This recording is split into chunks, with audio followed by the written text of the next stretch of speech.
Well, hello there. My name is Igechukwu Nude, and today on Fundamentals of Programming, we're going to cover variables.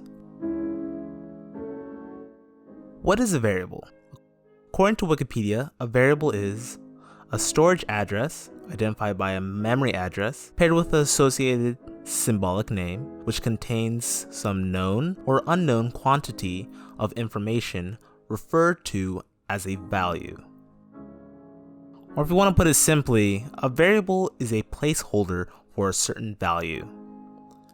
Think of a variable like a box that stores some amount of information that we call a value. When we give that box a name, we can use that name to refer to the contents inside of it. If this isn't clear to you, here's a programming example. Well, here we are in the code. In this code, all we do is create a variable and then print that variable to the screen. So I just want to show you that variables are mutable, so they can be changed. So if I wanted to add one to this variables later on in the code, I could say my var is equal to my var plus 1. And this should output 10. So there we go. You get 10 on the screen. Oh, I didn't show the original output. Here's the original output. Let me comment out that code. My var will give you 9. So if you didn't know, commenting just makes that code ineffective, so to say. So the compiler ignores that code or whatever's running, or interpreter, whatever's running the code.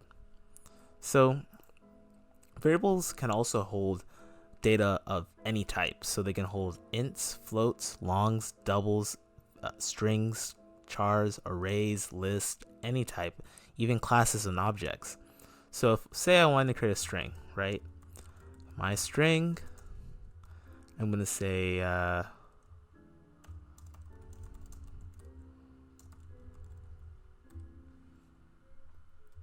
then I want to point this to the screen or push it to the screen.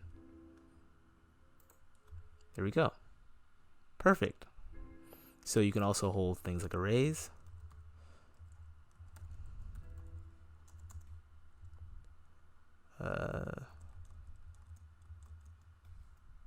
Go. You want to put an array to the screen. My array. Simple. There you go. You see the array in the screen. So these are the kind of basic fundamentals of variables and how they can be used and how you could use them in your programming